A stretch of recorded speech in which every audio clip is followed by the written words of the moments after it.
Running fans, jumping fans, throwing fans, all around athletics fans, welcome to Talking in Ovals. How's everybody doing out there on this Monday, August 18th, 2025, episode number 154? Hi, you're back. We missed you. Oh, I Dave, are you am. there? Yeah, Can I you was hear me? on the nice There you little family vacation last. Can you hear me? Can you hear me? Oh, we hear you. There's a little minor hear me? delay, I think. Who knows? boy. My It'll work. technology lately has not been. My technology has not been doing well, but oh well. We'll make it through. We shall trudge on through, and if you have to jump in and out because of the delay, I'll force you to do that. I will bully you to go do that. But overall, we appreciate everyone that's watching, where they're watching from. There you go, Dave's popping in and out. Where they're watching from, whether it is from X, YouTube, Facebook, Kick, Twitch. We appreciate you all. Make sure you give us a like, share, follow, subscribe, all that good stuff. And if you're listening to this later via podcast form, please give us a nice 5-star rating. That is very nice to do. It's the only appropriate thing to do. Okay. So last week we had a fun episode. Dave wasn't here again, but we had a good episode. We had Justin Harris on. I was talking. He's a former Marist Red Fox, just like me, pro triathlete, and now he's a performance coach and super analytical. We had such a good time, just chit chatting. He's someone that if you want to, be coached by someone post college and high school and stuff, go definitely give Judd a talk. He has experience everywhere. He was a part of the Olympic bobsled, skeleton, and luge as like a track and triathlon guy. Like he's just a wealth of knowledge. So just go over there and give that. You listen to the episode. What do you think of it, Hyatt? I thought it was great. I mean, it's such a different perspective from, in terms of just track. And then we have winter track. Winter Olympics. It was just cool because he's kind of, I think my favorite quote was when he said, if someone told me that I had to try to teach a mouse how to eat something, and he's like, I would try. How to play basketball, he would try. Yeah. You can tell he's just a guy who just loves to coach and figure out things and try to get with the best program for every athlete, no matter what age that they are. Great listen, guys. Talk to Lolo Jones and coach her in the bobsled fit. Like it's awesome. It's so cool. But yeah, it was cool. So I want to start this week, but Dave, before we bring in our guest, It has become one of the most wonderful times of the year. Cross country season is back, baby. And it's exciting.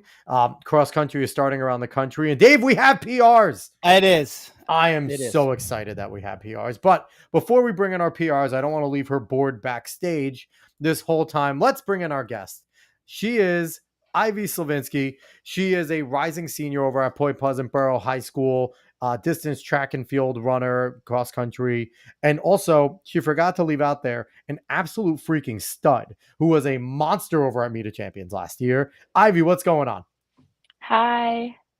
We appreciate you coming on. As always, we always love talking to our guests. But like I said, I didn't want to leave you hanging backstage while I announce a million names. So we're going to get to some of our PRs here. So it's only apt that our first group of PRs will come from Tom Figueroa over there in Michigan. It's always fun having Michiganders sending us their stuff and things like that. Oh, there's Dave's popped out again. But sending us their stuff. So I'm pumped. Edwardburg High School is where his athletes from Red Arrow Track Club. So, Ivy, we have a super fan. Tom always watches the show. He's a coach of Red Arrow Track Club over there in Michigan, and he always sends us PRs. So let me rapid fire them off. His group that he had at the Niles Stampede race, he had a 10th grader, Ethan Ferguson, ran a 17:12 40. Also another 10th grader, Riley Zalai, had a 17:35 20. Braden Shu had an 18:42 70, another 10th grader. Then a 9th grader, Clark Stevens, ran a 19:53 and another 9th grader, Sawyer Bailey, 20:21.20. That's for the gentlemen. For the ladies, 10th grader, Grace Lemon, 21:05.60. 12th grader, Morgan Huff, 25:54.20. And 10th grader, Sasha Hahn, 31:30.70. So congrats to everyone that got a PR. Whether, we always say it doesn't matter if it's breaking 10 for the first time in the mile or if it's running, like Ivy over here, a 451 and being a absolute monster. All the PRs matter. So Ivy, we're going to be looking to you in the future to send us your PRs. So you better be doing that. Yeah. You don't have a choice. So I'm going to jump right in with you as Dave figures out his technical difficulties.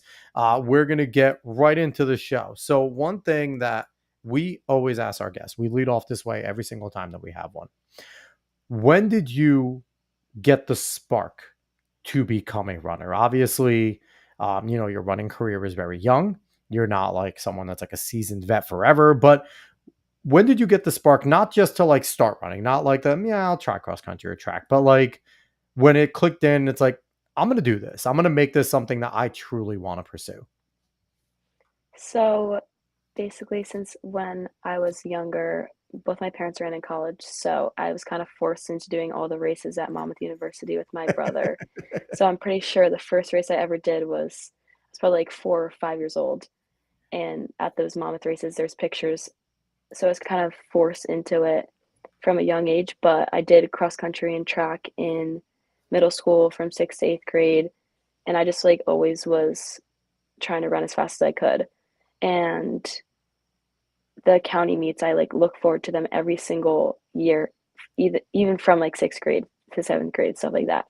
But really, I'd say my freshman year, when I got to first qualified for me to champs in cross country, that's really when it's like I didn't want to get beat. I wanted to be like the girls that were at the top, that Yeah. were on the podium. So that's why I was like, I need to, I don't know, I just wanted to be all in. And then I was swimming still competitively swimming at that time for a club team. So I was training 6 days a week for that. So I had to decide my going into my sophomore year. So I decided not to do swim anymore and fully do track and cross country.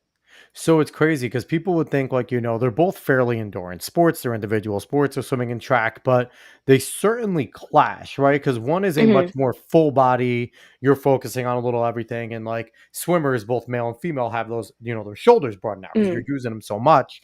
Where, especially for running and distance and things like that, it's a little bit different of a build. You're using different muscles. So, did you find that, your time at swimming, do you feel like it hindered you or made you stronger for what you were trying to do?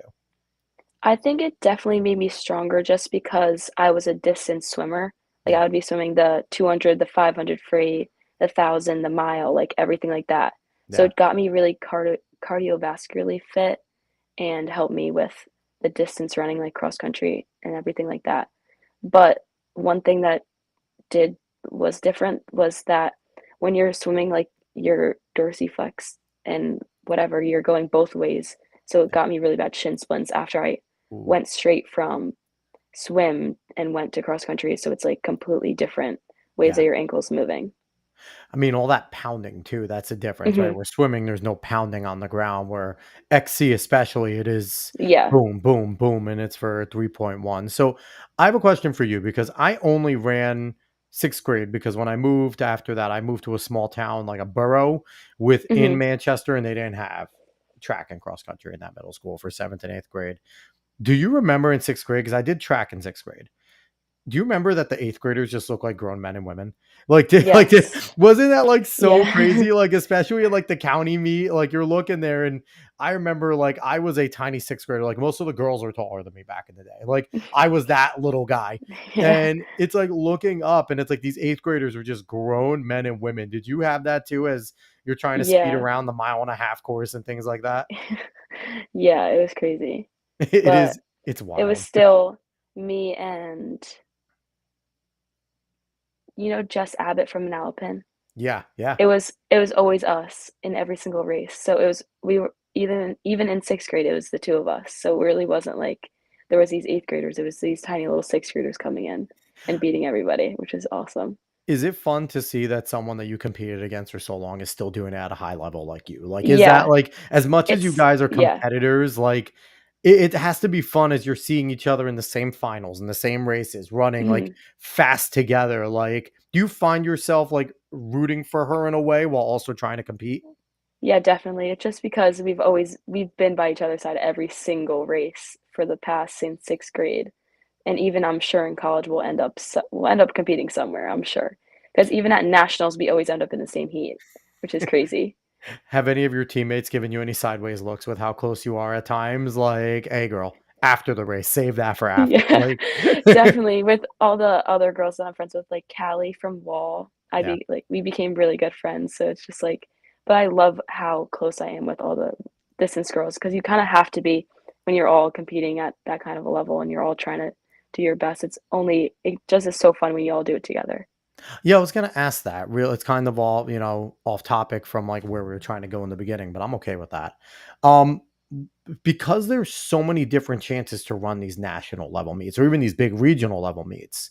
Is there comfort, like you said, in those relationships that when you go to, if you end up at Mount Sac, if you end up at like any of these big time races or regional races, that there is somebody else from New Jersey from your area that you're familiar with? You gravitate with each other and warm up and cool down and do things together as you're at these bigger races? Yeah, there's definitely a sense of like I guess, home when you see somebody that you know, so it's not so scary. Like, if you know that you're doing with somebody else that you know and you've competed against before, it just makes it a lot not easier, but like it makes you feel better about it for 100%. sure. 100%. I And couldn't me and agree more. Callie, we both ran the mile together at nationals for New Balance, and we were warming up together at Franklin Field, so it was so fun. Did you see a lot of other places from other states, like other kids doing that as well, where they were like kind of, or is it kind of a Jersey thing where like we're kind of have a chip on our shoulder because everyone hates us? I don't really know because a lot of the other teams, they had, like, full teams that they were bringing to all these events. Yeah. So they're all warming up together, but I guess they're more individual.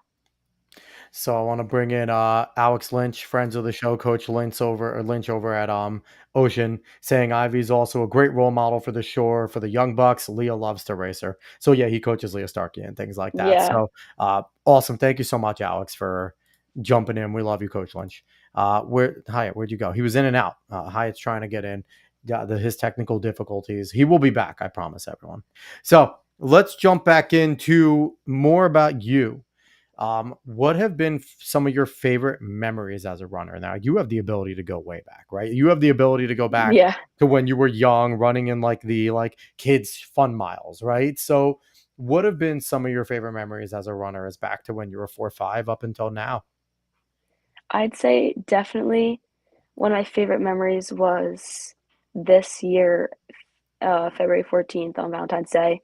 All my friends, we were all at Ocean Breeze, and my dad texts me. He's like, "This invitational meet, you have nothing to lose but everything to gain." Because there's a girl in my race that's like way faster than me, and I was running like 5 flat for 2 races in a row before that. Yeah. So I was just like, yeah, I mean, I could go out really hard and just see how what happens, or I could just be conservative, but there's really no reason to do that because it's an invitational. So I end up all my friends are hyping me up, all my coaches are hyping me up, and we get on the line and I'm just like feeling great. And I ran 4:54 and I broke Woo, five for the first time. that's So like a one way to six, break 5. Wow. yeah. So it wasn't just like I broke five, it was like I broke it by 6 seconds, which was not even anything near what I was thinking I was gonna do. Like I was thinking maybe like 4:58, something like that. But it was just it was awesome. And I had all of my friends there in the stand and heard them every single lap, like screaming their heads off for me. So I just love also my team. Like it's such a good community. They're all crying for me. My coach comes out to me like hugging me. My parents were there, my grandpa was there, everybody. So just such a good running community environment. And of course I was very excited, but just like having everybody there with me too to share the excitement made it even better. That's so much fun too. And isn't it like such a weird thing? And we've talked about this before on the show. It's like breaking 5 was everything, right? Like that was it. Yeah. But then once you do it, your body just knows how to do it, right? And like Yeah. now, like, okay, breaking 5 is easy. I'm never gonna go back, right? Like Yeah. it's one of those things where it's like now if you ran 4:59, you'd be like, that was a crap race. Where Yeah. God, not too long ago, sub 5 was the goal, right? Like Mhm. it's such a weird thing for the body. And now obviously you're into just chasing 450 mode, right? Like now it's Mhm. like, so that's one thing about track and field. Like we're never satisfied, right? Like that was a good moment. Yeah. And it's like, okay, now I'm already under 455. That was the next milestone. Now 450. Yeah. Like let's go get it. So what other memories do you have? What else have been fond for you as a runner? Um, I'd say shore conference my sophomore year was a lot of fun because it was really just like a breakout race for me as well. With Emma Zawatsky won it, Rosie Shea Yeah. came in second, and those are two girls like I really, really looked up to, Hmm. especially as a underclassman. And so I got third to them, and it was like an awesome experience to have those girls just like two spots ahead of me. And after that, I'd say I'm like pretty close with both of them now. Like I ran with Rosie the other week and Tilly the other week at the reservoir. So, and then I just love Ocean County Park. Everybody's there. Everybody's Yeah. cheering for you. It's like the same thing than getting ice cream from the truck after you run a PR. Yeah. That's tradition, right? That is just Yeah. at this point tradition. And it's like, in Ocean County Park too, like it's such a place to attack, right? Because it is flat, Hmm. it is fast. So that's the place where it's like, I'm gonna go. Like, I'm gonna start. This friggin' mile is I'm in, right? Like, I'm Yeah. gonna go and I'm first mile, I'm out there. And like when you have girls like Emma and Rosie, and we've had Emma on the show, and she just Hmm. runs with friggin' supreme confidence, right? Like that is Yeah. her thing. So it's fantastic that you had those role models, and they were great role Hmm. models too. And we're wishing Emma the best in her transfer, where and things like that. Hmm. So that is really cool. But you had a ton of success this year, right? Like even as a junior, group champion, right? If I'm not correct, like you won the group That this was year, sophomore year. sophomore year. Okay. Yeah. So talk to me about your junior year. What did you enjoy about this past year? Um, I didn't have the best cross country season, and then I had shin splints at the end of it, and I had to really reconfigure everything out. I completely changed my training and everything, and I ended up running way less miles than I had before and biking for close to like 3 to 3.5 hours a week doing bike Oof, workouts it's a lot. as like supplementary training instead of the miles. So I was just running like workouts and stuff like that. But after figuring that all out, I was just like really happy to have had those breakout races. And my favorite race, of course, was Meet a Champs when Oh yeah. it was just it was just such a good moment because I broke five again outdoor one time at groups before Okay. that. Yeah. So it was like I knew I knew I could do it. I knew I could go under my my indoor track PR, but it was just like a matter of time. And I just like was really, I guess I was like anxious about when I was going to do it because I was like, it's been the whole spring track season. Why haven't I gone under my PR yet? So then we had a chance. It's like the hottest day ever, first off. Yeah. And then I'm It like, was hot. yeah. And then I'm so nervous. And one of my friends comes up to me, and he's like, you look like you're going to die. Like you look so scared right now. It's like I am so scared right now. He's like, you're fine. Like you like nothing bad is gonna happen. You just have to believe in yourself and it's gonna be fine. I'm like, okay, yeah. So it was my friend Ryan that runs at CBI. He is like one of my best friends, and he Yeah. came up to Yeah. me, Ryan Collins. But Mhm. he was like, "You're fine. You got this." So I was like, "Okay." So I just had to flip the switch and be like, "There's nothing to be scared about. All these girls, I've raced them before. Like Yeah. it's just you can't think about like between you and the other girls there's like a gap. You have to just think about how you're all racing, you all have the same conditions, you're all going to be in the same race together. It's really just go out and race. There's nothing to be scared about." So then So at real quick, that did you come in with that same mentality as the invite there? Because obviously you're in a race, Paige is in there, and Paige is incredible, right? Paige Shepard, mhm, the Union Catholic girls, obviously Sophia. mhm. They're both fast. Like you said, you can't think about that gap. But did you go in with that same mentality of I know the way these girls race, they're gonna go after it. Like neither of them are gonna sit there and dog this race. Like so you can go after it as well. Did you kind of have that same mentality of like just go? This is what do you have to lose at this point? Yeah. Well, I'd say it was kind of different because I knew that Callie and Jess were also in the race, so they were kind Yeah, of that helps. going to be working. They were trying to have the same exact time. Like they were really the same times as me all They season. were right So behind you too in the race, right? Like you finished yeah. just ahead of So both of them. I was in fifth going into 800 left, and so it was just the fact that I had to be confident, and I have another 800 in me. Like, I'm not just giving up. So then I think it was by the time 400, I made a move, and I'm just like, okay, I'm just gonna go. And I felt so good. So I'm like, there's nothing to lose here. I just have to go and all out, all I got. So it was awesome. I love that mentality too. I love that Yeah. go get a mentality, and it paid off, right?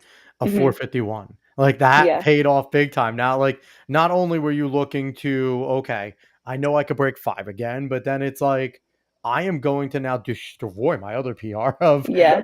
454. Like 3 seconds Hmm. is wild. So, I mean, that's awesome, right? That's great. So you mentioned your training.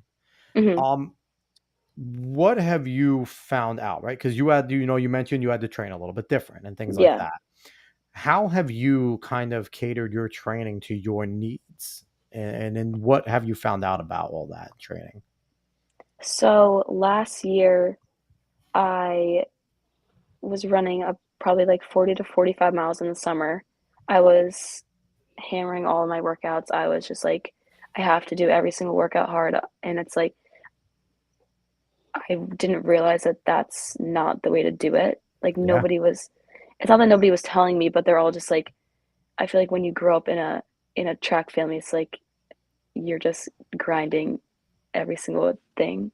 I don't even know, but like, and from swimming too, definitely transferred over. When you're in the pool, it's just your head down. You're trying to swim as fast as you can every single workout.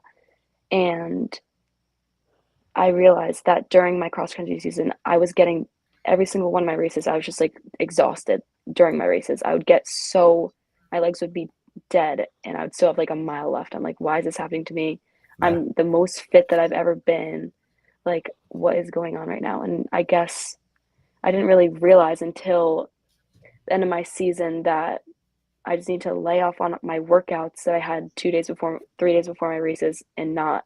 It just like was like I was racing my workouts, and that was a complete wrong way to Sure. do it. But when you're younger, you don't really realize until it's too late that you're doing your training too fast and stuff like that. So And the then, thing is, Dave will tell you, Dave, can you hear Can you us guys now? hear me now? Yeah, Yeah, we can you can hear me hear now? you. Hooray. All right, So cool. Dave will, tell you about from the coaching side of things, how hard it is to tell an athlete like yourself, right? Like you're a gifted athlete, you're obviously a team leader and things like that. How hard it is to tell someone like you who is in great shape, killing her workouts, to, hey, ease back, mhm, lay off. Like Well, it's this will help. you have to have those conversations with each athlete individually because everyone's different. You know, I mean, I thought it was brilliant how Ivy didn't run winter track until this year because like you have so much left for your future. You know, I mean, mhm. I have a question. I'm not sure about what you guys were talking about. How much was your parents running growing up? How much was that in influence on you and even your brother? Like, did you feel pressure that you had to run, or was it just kind of do what you want to do? Because I got to say kudos to them because the fact that you were swimming and doing other things shows that they understand the sport and they're not like having their daughter who's 8 years old running all these crazy 5Ks on Mhm. the road. But did you feel any extra pressure because of the fact that your parents were very good runners and still running, you know, as you were growing up? I definitely, I guess I felt it a little bit, but I really wanted to swim in college for a long time. Like my freshman year, my eighth grade year, my freshman year, I was just like swimming 6 days a week, and it was like very intense, and I was running when I could. So it really wasn't that I got persuaded in any way. It was just that I had to make up my mind what I wanted to. It was what I couldn't see myself not doing. Like I could It's a never good see way to think myself about it. not Yeah. running. And especially in this family that we're all runners, like I would just be absolutely miserable if I wasn't running. That's just the only real reason why That's great. I chose running I over love That's that. swimming. great. You know, and again, kudos to mom and dad for not saying, well, we ran, so you guys run. Because you Yeah. see that a lot in this sport. You know, like people who parents who maybe were good or weren't good who try to live vicariously through their own kids. It's Hmm. great to see. I mean, I talked to your dad at a few meets. Great guy. You know, it's just good to see that he's letting you kind of forge your own path, and you're running because you want to, and that makes running a lot more enjoyable. If it was something that you were forced Hmm. to do, you'd be like, I don't want to do this, and it would just, Yeah. your mental game would be off. But so kudos to them for really instilling in you that it is your choice and it's something that you came upon on your own. Yeah.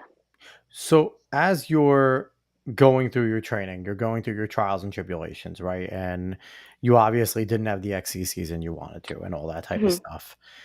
How did that affect you mentally, and how important was it for you to not only, like, obviously you were super physically fit, right? But your mental was struggling because you weren't racing as good. So how much Hmm. did one kind of work with the other, and what was harder to get back, yourself physically or yourself mentally?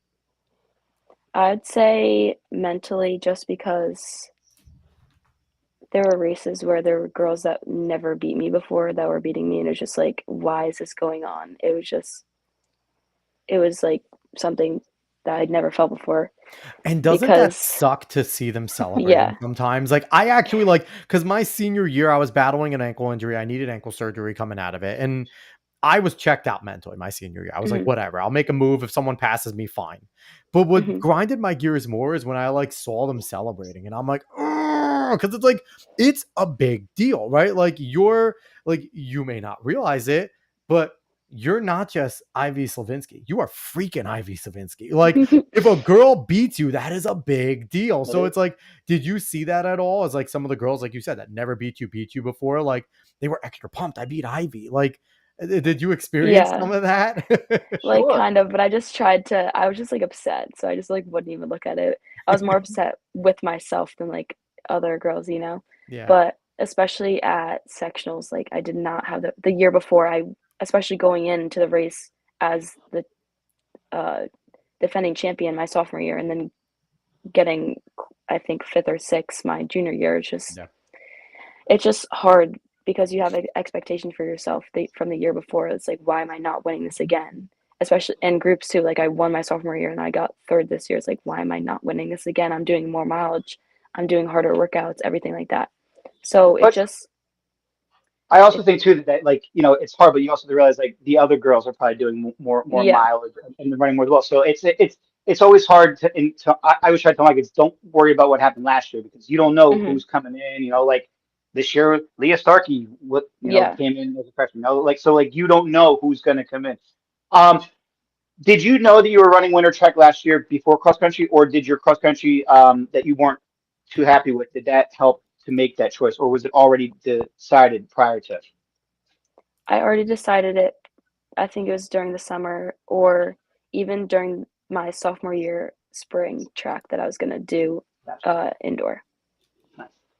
So as you're getting there, did you find that putting that much pressure on yourself as a defending champion, and then maybe like, okay, I didn't win my section, but I'm into groups. Now I have to win. Did you find that like that mentality made it harder for you to actually like lock in and run your race? Did that weight of that also add to like, the performance as well? Like absolutely, because it would just it just was like I would have my friends telling me pressure is a privilege. Like you have a reason why you're putting pressure on yourself, but it gets to a point where you just can't even think about it. Yeah. You have to run your own race and just not think about what you did prior, like what you should be doing, setting expectations for yourself. So, how did you find yourself out of that slump? Because obviously, we talked about your breakthrough and meet a champs, and that's hard when you quite literally have been battling basically all year, right? Hmm. To kind of find your way and things like that. So, how did you find your way out of that slump? Were there any people that you leaned on, coaches, athletes, parents, or things like that to continue to work your way through it? So I actually had shin splints during my cross country season, during the end of it, and then I went to physical therapy with one of my best friend's dads, and I've gone there before, but he's like he knows all the kids from our school because it's his daughter goes to our school and is one of my best friends, but he has Gotcha. all the athletes from Boro. So I would be going there and he said to me right after cross country season, he said, you take 2 weeks off of running, you're not allowed to run. You're gonna have two stress fractures if you keep running. Because it was on both of my shins. And I was like, Wow. I'd be like crying. I was like, what am I gonna do? How am I gonna have a winter season if I need to take 2 weeks off right now? Like that's not happening. And then I did it and I listened to him, but it was like he's saying he's like, you're gonna be so surprised with yourself when Yeah. you don't run with pain. When you're not running with pain, you're gonna be running so much faster. And I was like, but I Yeah. need to be running my mileage. I need to Yeah. be, and he's like, nope, nope. So Yeah. then yeah. Like we're learning so much more as coaches the importance of rest days. When I always say Hmm. when I was in high school, it was all out every day, and that's Yeah. not Yeah. sustainable. So taking off 2 weeks to a this is runner sounds crazy, but it might have been the best thing that ever happened to you because Hmm. your body was able to rest and your mind was able to just rest. Yeah.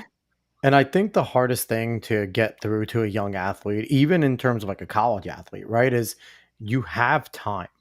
We all feel Hmm. like we don't have time. There's the pressure, like, okay, I have to make sure this meets schedule. And then we all look at the schedule, right? And we all know where we want to be, where we want to hitting times here. But it's like 2 weeks, you have that. Like Hmm. that is there. That's not going to crush you. Like you had, especially if you have a good base and you've been training well, you're fine. Like you can take that Yeah. time off. And it's getting that through to an athlete. And I'm happy that you had a good physical therapist and someone that understood the physiology and distance runners and things like Well, that, Yeah. right?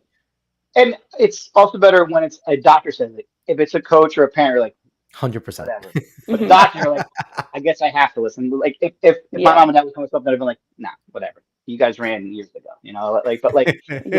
But Yeah. hearing it from an actual doctor makes you actually pause and say, all right, like this is important. I have to take this rest. It's not from my coach, my parent, like it's from a doctor. And obviously, that 2 weeks was amazing because you had a great indoor and a fantastic spring. So I mean, it obviously worked for you. And hearing stress fractures is enough to scare the hell out of anybody, right? Yeah. Like so talk about that. So obviously you have your 2 weeks off and then you come back. Where were you mentally after that? Were you kind of just like, God, I gotta pick up these 2 weeks. I gotta really work hard? Or were you able to refocus in those 2 weeks that you had off? Yeah. I definitely refocused. I also wasn't allowed to, it was like I was running every other day, no faster than 8 minute, 8:30 pace and running like 2 miles. That's what got back into it. So it was that was tough because saw all my friends on the track doing workouts and I'm like, I'm running 2 miles at 8:30 pace. But then I'd have my best friend, whose dad's my physical therapist, come up to me in school because we have class together, saying like, "My dad told you not to be stupid." My dad, my like saying it, like reinforcing it to Sure. me. I'm like, okay, yeah, I know, I'm listening to him. I'm listening. So, and It is he hard. was not, yeah, So but if it's one thing I took away from our show last week with Justin Harris is he talked about the way he was as a runner, and he was a pretty high level runner at Marist. Sub 910 steeple guy, and in 840s in the 3K and things like Cool. that. And he was a guy that he ran low mileage. As a guy that ran that low mileage, he killed his workouts, but he was a low mileage guy. He wasn't like every once in a while he went and he hammered with the guys, right? But he wasn't sitting there and for the guys he wasn't like ramming through 630 pace and going crazy. Like he was not going nuts there. So I think there's something to be said about Sure. someone who did run at a high level at a Division I college and things. And you obviously training is different for everyone, right? So mhm, Look what at Parker works Valdez. I for mean, she was all cross training. You know. exactly. So yeah. what works for Ivy may not work for, we talked about Emma Zawatsky, might not work for Emma, might not. So it's like finding what works for you and finding the coach that allows you to do that. So when you started to be able to pick it back up, how important was it for you to kind of work with your coaches on the training that's going to work for you now? It was very important. The only real running I was doing was workout days. I'd be doing 2 quality workout days and maybe a run. I was running maybe 18 miles, maybe 20 miles a week for my whole entire winter, my whole entire spring. And I was cross training 2 bike workouts a week where I was doing up tempo on the bike. My dad was giving me workouts, and then one of them would be like an hour regular bike, and then it would just be doing the little stuff like the little leg exercises that are going to strengthen my calves, strengthen my hamstring, stuff like that, doing the core, all of Yep. that, just doing all of it together.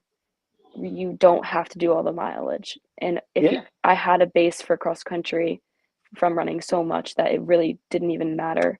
And the biking was the way that I was getting my speed by not making my legs sore. And I would take the day before every single race, I would take completely off. I would not run before any single race my whole winter, my whole spring.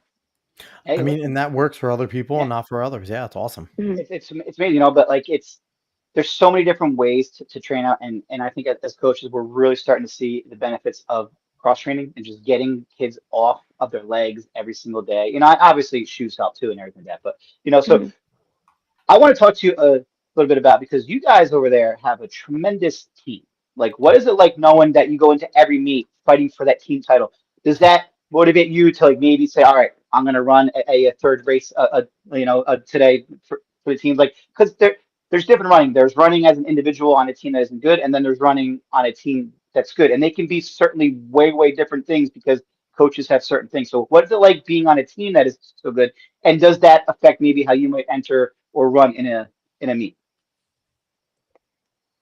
running on a team that's good is both a blessing and a curse because I love celebrating with a team. I love winning the team titles. I love when all of the girls are running, but on at races like um, county relays, I don't want to be tripling in one day. It's just Right. absolutely terrible running the 800, running the mile, running the 4x4. But it's like, who else is going to do it? And then we won. So it's at the end of the day, it is awesome to win with your team. And it is like, but it also puts pressure on you being like, I have Sure. to run all these races because if I don't, then the team isn't going to win. And so it's like, Yeah. you have to do it for the team, but also like you're dead the day after and even Well, like a listen, few days after. it's a tough spot for the athlete. It's a tough spot for the coach because you're like Hmm. you don't want to ask them to do stuff, but there's other people counting. It's a different mindset when you're on a good team than when you're just like an individual on a bad team, because you do have to sacrifice some of that stuff. But I mean, everything that happened with you this spring, it worked out well. So I mean, like Hmm.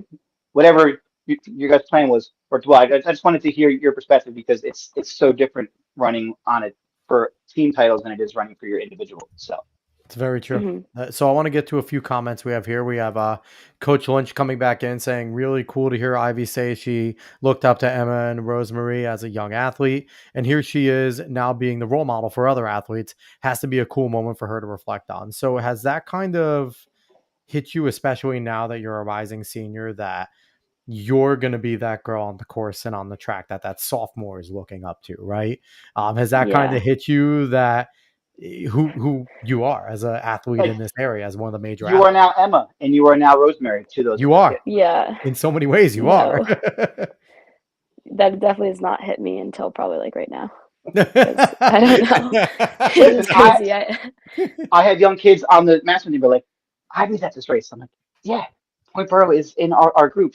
I knew she was yeah. going to be here. Yeah, but it's like kids look up to you, like you Hmm. probably looked up to Emma. So good job for Coach Lynch for noticing that. But that is weird, and like you said, like you hadn't thought about it until now because you don't Yeah. see yourself as Emma or Rosemary, because Yeah. in your mind you're still fighting to get to that Hmm. point in your mind, even Yeah. though you're probably already there, but you don't see it because you have that mentality to just keep on going.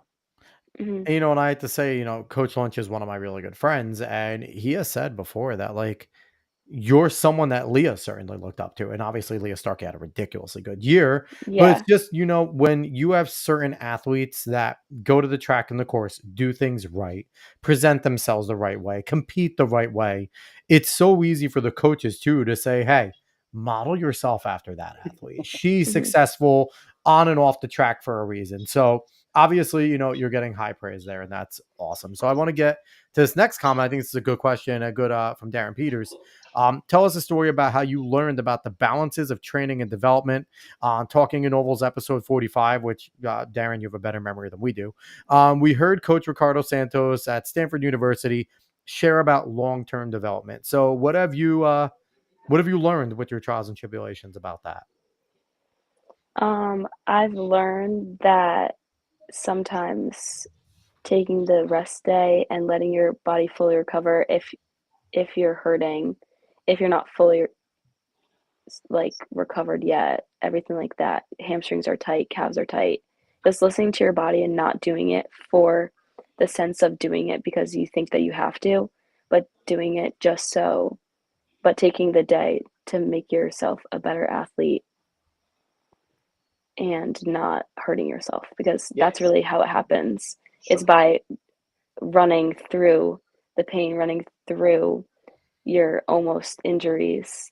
so That's how you get hurt, and then you're out for longer just because you wanted to do one hard workout and really pushed it.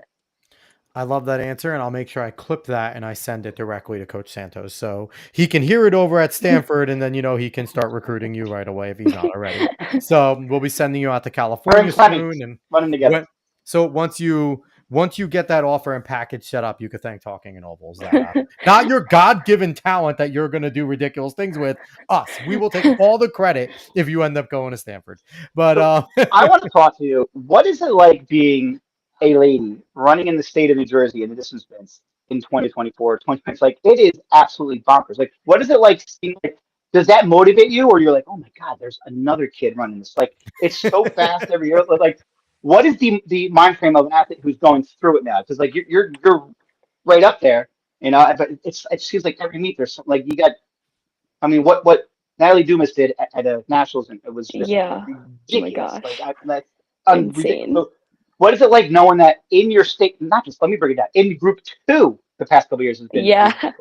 like you got so I Yeah. want to Natalie, you got do all three, you had Angelina for a while. So, what is it like knowing that every meet, like, there's no easy meets? And also, I want to do a quick piggyback on that. What is it also like knowing that there's going to be major collegiate scouts there for everyone, right? And Yeah. maybe they're coming for a few of the more top girls, but you have a great day. They're going to write your name down too. Like, is that Mhm. pretty cool to know as well? So answer all So, that. You got a lot to answer. um, I feel like the first part, there's always been competition from when I was a freshman Yeah. and even sophomore year. So it's just even though they're all getting faster, we're all getting faster with it. So it's not even like it just feels like it's a normal thing now Sure. that everybody's running fast because it's just everybody keeps on progressing.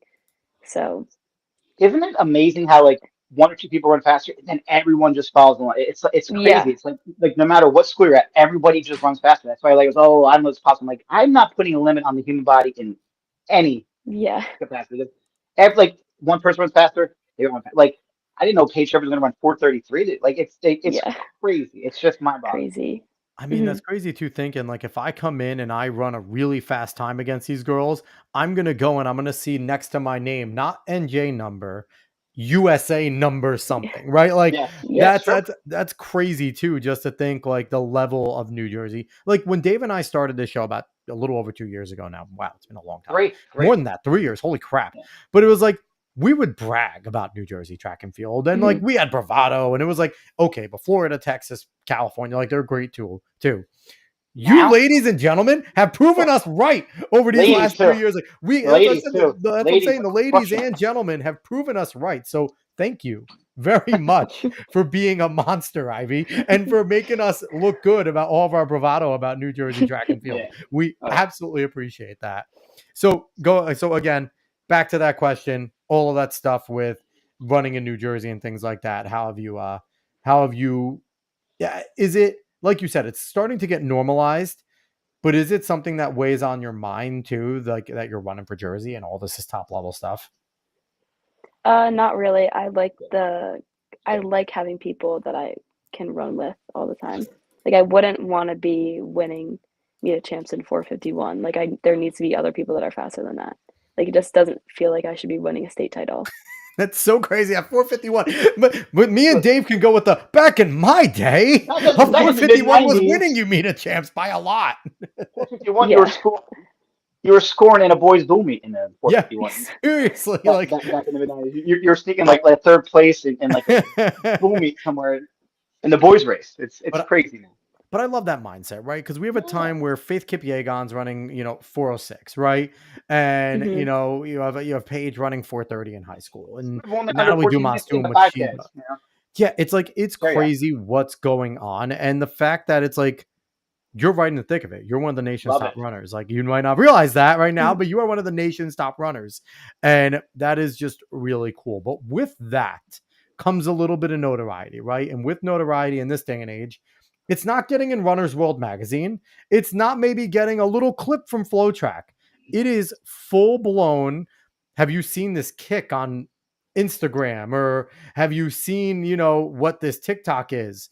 So social media has played a massive role in, I think, the growth of track and field lately, but Sure. also in the already neurotic distance runner's brain becoming much more neurotic, right? Because all three of us here are distance runners. Distance runners are insane.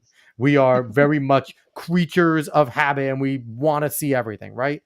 So for you, as someone, again, right in the thick of it, rising senior in this generation, how do you feel social media has helped, hampered, whatever, in the sport of track and field?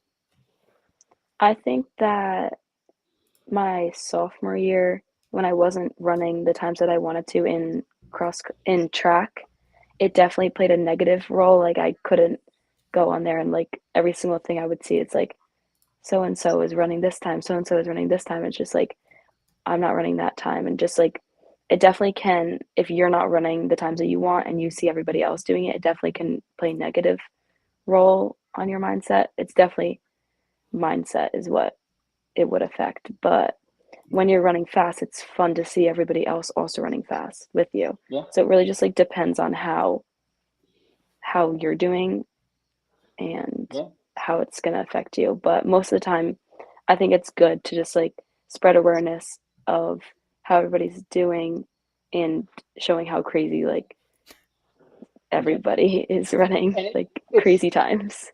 it's also great times to get noticed by college coaches. Like it's everywhere. Like you almost have to be. That and Strava is like huge. Yeah. Like Hmm. it's because when I'll do it again. Back in my day, we like we didn't have any of this stuff. Like I didn't know who I was running against. Like if I went to a meet that was out of Ocean County because I went to Tom South, there were a good chance I didn't know, and I felt that was beneficial at times because I wasn't like that kid's running 1 or 2 seconds faster. Like I didn't know, so I was kind of naive and race. Like, how do you Hmm. guys handle the fact of knowing everybody's time, knowing who everybody is? Like, when I was in school, I never would have warmed up or cooled down with the other team because my coach would not have allowed it. It was just a different mind from. I kind of Yeah. like how you guys are all close and like cheer for each other, but how do you like process that everybody in that race, what everybody's run, what they're running. Like it's so much information. Plus you have to focus on your own race. So this generation, I don't know how you guys do it, and I see it every week, and I'm amazed by it because I don't. My brain would have exploded with just nerves and anxiety or Hmm. just knowing things. How do you guys compartmentalize that and just keep yourself ready to focus on what you have to? So I had to actually ban myself from going on mile split Yeah, smart, because smart. I because I was I tell stopping my too athletes the much. same thing. I'm like, guys, get off. Like, it doesn't change what you're doing. Get off of it. Yeah. So I had to ban myself from going on that. So I didn't see everything, but I still saw a lot from every on Instagram and TikTok and Snapchat Yeah. and everything like that. But I mean, I think it's is beneficial knowing a lot of people because in a random dual meet, I had Izzy Rodriguez, Clemmy Lilly, Reese Malone. We Right. all ran the 800 together, and we had Reese uh, be the Jason. rabbit for us for a 400, and it was so fun because we all knew each other. We all knew what we were gonna run. So it's just like having people like that who to run in a race with that you're having fun. It's just like a different level of like track and field community, and Yeah, it's awesome. listen, and like you see, especially at like the short conference, like there's a group of girls, of the top girls who kind of cool down together. Like, so what was it like now that you're a part of that group? Like, is that like a cool feeling? Because I know that there's like was like a couple girls who would just like run together for the warm ups. You But like, join the clique. no, but that's like, but like, what is it like being so friendly with your opponents? Do you like? Because I just it's hard for just me to process. There was such a different era when I ran. Like we were told, don't talk to anybody. You're Yeah. considered soft. You're considered weak. That's all nonsense. Obviously now you got Coombsville. But what is it like having a friend with it? Do you find it harder to compete, or does it make you want to beat them even more? Well, it kind of, the second you get on the line, it's like Yeah. it's done. But even every single second leading up to the race, like I'll be on the line, I'll like giving Callie high fives and everything like that, and high fiving all of my friends that are on the line. But the second it's in a race, it's just another person that you're trying to beat. But I love how even after a race, you're giving everybody hugs, you're Yeah, you telling are. everybody good job. Yeah. So it's just it's good that there's still that competition, and it is friendly competition because we're all friends. Like we're not going to trip each other. We're not going to be mad at each Yeah. other for beating because we all want to get better together. Oh, I'd So still trip my friends. yeah, And I see on Your best friends are the ones you trip, okay? but it's also cool seeing on Strava like all summer, like this person's running with this person from a different yeah, school. The person run like you guys get together and run. Like it's just again, it's so foreign to me. Or it can I think create it's cool. jealousy. I But no, asked her to but run with me today, and she's running with her. no, usually they're all together.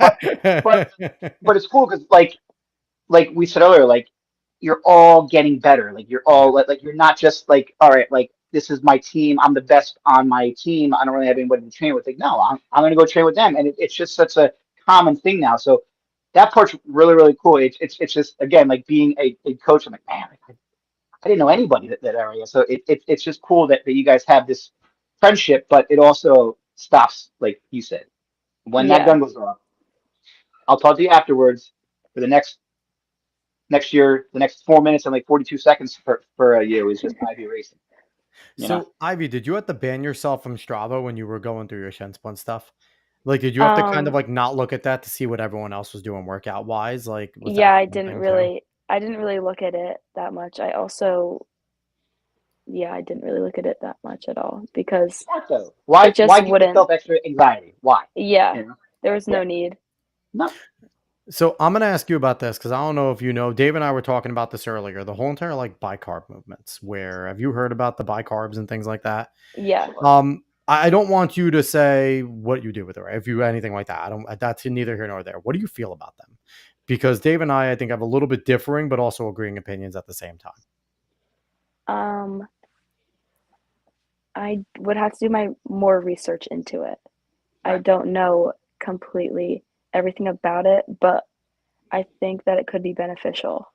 Yeah, we had on Sinclair Johnson about a month ago, and she was saying how like you know Grant Fisher uses it. Yeah, like it's very prominent. Hmm. In the person like it's not illegal, it's not banned. It's you know, uh, I just don't know how I feel about high school kids using it. Um, Hmm.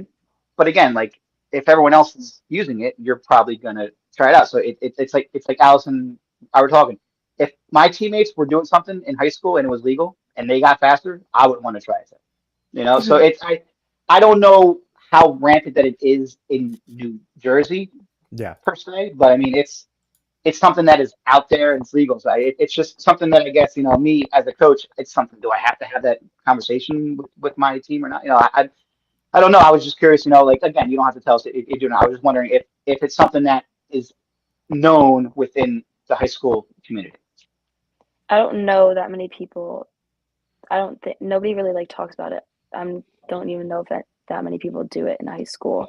Good. But I think it's on the yet to be ban list because I can't see them not banning it. I think yeah, I it's agree. an absolute performance enhancer, and like everyone's like, it's Sure. natural. It's like, but baking soda, I've never thought of taking a spoon of baking soda, putting it in my body, and that's going to be good, right? Like that doesn't That is seem pretty much what it is. Yeah. exactly. And we're like, we have no idea what the long term effects of shoving baking soda down my gullet multiple times a month is going to do, right? Like, so it's like for me, like again, if a grown man and woman wants to use it, whatever, right? They want to do it, they want to try it, they're taking their own risk. If I was coaching at the high school level, I would absolutely sit down with them and just be like, no, I just like it don't doesn't know work. enough about it. Like I have to educate I don't need myself. to. It's baking soda. Have you ever looked at an Arm& Hammer box and it's been like, give me a scoop of that? Like No, that I'm is saying not something that's appealing. I think that I would tend to discourage it, but I also am not coaching anybody who runs 405 miles. So I think it depends on maybe the level of athlete. I don't know. I haven't gone down the road yet as a coach, so I don't know how I would handle it or how I would address Ivy's it. gonna go out and run a 4:41, get to nationals, and be like, "Do I just scoop a thing of baking soda in here and go run a 4:39? Like, what are we doing?" Like, like Well, you have to train your body to apparently get used to it. I don't know. I did research, I but know I'm just joking around, but so yeah, no, I just wanted to see because honestly, that's something I'm going to start getting more runners and athletes' opinions on because I think it's an interesting topic. Like we it's the tackled big super thing in the shoes sport. when It's super very shoes big. were here. We tackled super shoes with all of our guests and kind of got the Mhm. opinions about that. And now super shoes are, I think they're kind of the value and the added is being weighed out, and I think more people are starting to use it in an effective manner. Right? I think it's gotten better in terms of usage. People aren't using them for everything anymore. They're recovery Mhm. rated, right? So I think this is the next thing in our sport. Every sport's going to have that, right? What's the next Sure. thing to push the envelope? What's the next thing that's going to get the edge, right? So the last question that I want to ask you before we get out of here is the same question that I have asked most of our guests. Um, the sport of track and field, the one that Dave and I love, the one that you're engaged in, and you're going to have a very successful career in. Um, is not necessarily a lucrative one for our pros. Most of our pros go unpaid, and if you're in Grand Slam, you certainly are unpaid. Mhm. But Yeah. most of our pros, like they have a They hard have to life, work second right? jobs. They have to You know? work second Yeah. jobs. Very few make money on the top, right? If you could change something about our sport that would give someone like you the promise of making money if you ever become a pro, what would you change in order to kind of make that more of a reality? To make it more popular, like Yeah, make among it more casual fans. popular, get more casual fans, and bring money into the sport. I'd say there has to be more events that are accessible for people to go to because there's things like Boston Marathon, New York City Marathon, that's the big events, but that's it. Like nobody else knows to go to Penn relays if you're not a runner. It's Yeah. stuff like that that's going to bring in fans so you can get paid because it's I don't even know how much they charge to get into to Penn relays. It's not that much, but it's not like you're getting paid. The people aren't getting paid. It's just the facility. Yeah. So you just have to get media coverage and get more people to pay attention to it. I mean, I think it is getting better, but also, like you said, the Grand Slam people aren't getting paid. So, And But Michael Johnson just needs to stop putting out statements. Like yeah, honestly, like his statement just did let not it go. help, and I'm actually sad for Michael. And Yeah, I me mean, too. listen, people could look He's at a me as a legend, man. hater because I was kind of poo pooing this from Jamaica. Like we had high hopes for Grand Slam track. We were the biggest cheerleaders, and then I saw Jamaica, and I was immediately like, this thing's doomed to fail. Like And there's Dave stayed a lot 5,000 more people. optimistic, but I'm I like, did, I did, man. this is going to fail. No, But but it's weird because like soccer and track and field are the most participated sports in high school, and yet they're mhm. like well, the difference is the least soccer financially has reliable for pros. Like people in the states, they don't. I mean, they don't watch that much soccer and they don't watch that much track, and it's crazy. Because like if you talk to any random person on the street, most say I ran track or I played soccer, but it doesn't Soccer has correlate to 5 them major watching it. leagues, though. That's the thing. Soccer has Yes. 5 major leagues in the other So does side of the track though. You world. got Continental, you got Diamond League, No, you no, got no, Grand but I'm Slam, talking you got about real leagues where actual pros play and not like the yeah, MLS. You know what I mean? And yeah. that's millions of dollars there where track doesn't have that major league. Like I Diamond know. League's great, but Diamond League is all the way over there, maybe one throwing a Correct. bone to us in Eugene. So, I mean, you can have soccer fans, but they're not MLS fans. They're fans of the English Premier League. They're a fan of La Liga. Mhm. They're a fan of theirs. So, It's just weird how like so many people run track in high school and it doesn't correlate into them watching it as they age. Yeah. And I don't understand where like people might play football like for one season and then they're hooked and they'll watch every game of their life. But and again, I think Sarah Slattery said it best. We need to put gambling. it on FanDuel and DraftKings and gamble. That's what But football's also, using. Ivy is part of the issue, like the promotion of it, right? Like, do you not know when big meets are Yeah. going on and things? Because, like, Definitely. the LA Grand Prix and NY Grand Prix were canceled. And did you even know that they were happening? No. Nope. That's a problem, right? Like me and Yeah. Dave are locked into the sport, so we notice it's canceled, and it's a big deal to us. But for someone like you, who I'm pretty sure would want to go see if Elise Cranny or Yeah. Keely Hodgkinson or someone was competing at these races, like you'd be Mhm. like, Claire cool, I'm gonna Johnson. go watch. Yeah, I'm gonna go watch a great race. So I feel like your point is taken that Yeah. people need to know these things are going on. Like Yeah. that needs to be the And first. Definitely. and they're on Flow Track. They're on Runner Space. They're on Peak. Where Like, they are, let's yes. have a home. Let's have a home where we can know this meets. There's going to be a meet on at this time, and not have to charge $30 per month. Yeah. Yeah. So yeah, is that a hard conversation to have with your mom or dad too? Like, hey, I want to watch this track meet. You have to pay $30 for a suite of 15 other sports I'm not going to care about. But can you get it on Flow Track just for this one meet? Listen, they Maybe a have few a more. running family. I'm sure Yeah, that they would would be do it. something that they would certainly Yeah. benefit on because they are a running family. Yeah. But not every good runner Not has parents yeah. who knows where. Like, I'm not spending But I 30 think bucks even every a month. running family will look at everything you have Yeah, to pay 30 bucks between a lot, Flow man. Track and but Runner Space too, right? Runner Space has a bunch. If you want the Yeah. I know. USATF now, that's another I one have you have to all of pay them, man. for. Yeah. I'm So you're I, probably paying it's close to $100 a month for I'm your paying access about to things. $90 a month to watch a few track meets. Yeah. That's insane. Yeah. So there you go. Access and people knowing it's going on because Hmm. one of the brightest young stars in our sport has no idea when the big meets are going on. That's a friggin' problem. It is. So Yeah. I think that that's a fantastic answer. And I also want to thank you, Ivy, for jumping on. This was a ton of fun. Yep. Thank you so much. So once again, she is Ivy Slavinski. She is a monster over at Point Pleasant Pro. I don't know how many more times I can call her monster in this, but she is. And I'm pumped to see her coming back, having a great cross country season. It is right around the corner. Was your first race in like 2 weeks, something like that, 2-3 weeks? The 8th. No. Are you doing the Yeah. 2 mile meet, the 2 mile opener at Thompson 2 mile. Manalapan? Thompson Park. Whatever it is? Oh, you're doing that one. Okay. Yeah. Nice. That's it. Yeah, the 2 mile warm up is always so fun because Well, it's I like, mean, Hmm. Cherokee has been doing it for years, and it's just been a fantastic meet. So now they're just trying to bring one, closer to our part Yeah.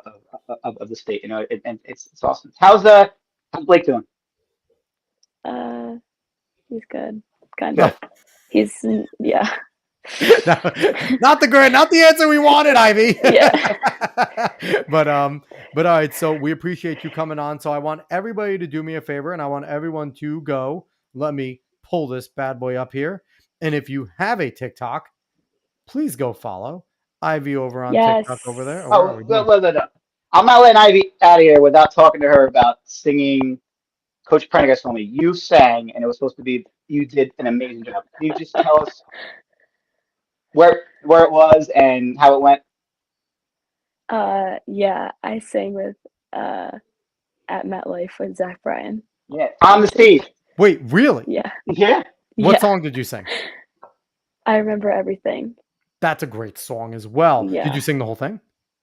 No, I sang the Casey Musgraves part, the like female part. So are you actually a singer? No. No, I I just thought did it it. sounded good. That's Thank awesome. you. I mean, but how cool What that though a- is to go on stage like that just shows like that you have such a great personality. That's what a awesome. Yeah, memory. it was awesome. It was the most insane moment ever. So, outside of that, which is friggin' awesome, everyone go. If you have a TikTok, follow Running with Ivy over there, and you will get to go with Ivy on her running journey over here. You could see Yes. all of her My TikTok. outfits. Yes. Listen, Yes. OOTD outfit of the day. gotta You got have to get count, the man. OOTD in. Listen, I know Gotta the have fun. lingo. I have no idea what you just said, but that's fine. OOTD outfit of the day. Come Oh, on, Dave. Yep. See? sorry. Come Sorry. on now. But everyone go over there and follow her, and also over on the gram, Ivy Slavinski over there. Go follow. And I just realized I spelled Instagram incorrect this whole time. It's Instagram, like grandma. I realized that was there. But we appreciate everyone. Definitely go over there. I will make sure I'll go follow you on the TikToks. And I'll Thank you. sit there and Yeah. absolutely, of course. But you'll see clips from the show up there from me. So you better go and make sure you share it and everything as well. I'll be holding Yes, your of feet to the course. fire there. But once again, we'll be back next week. We appreciate everyone that watched, wherever you watch from. Obviously, Coach Lynch over there, Darren leaving comments. We appreciate it all. Make sure like, share, follow, all that good stuff. If you're listening to this later, make sure you subscribe, leave a comment over on wherever you're listening from as well. We appreciate all that. So everybody, thank you so much for watching. We'll be Thank you. back next week. So long, y'all.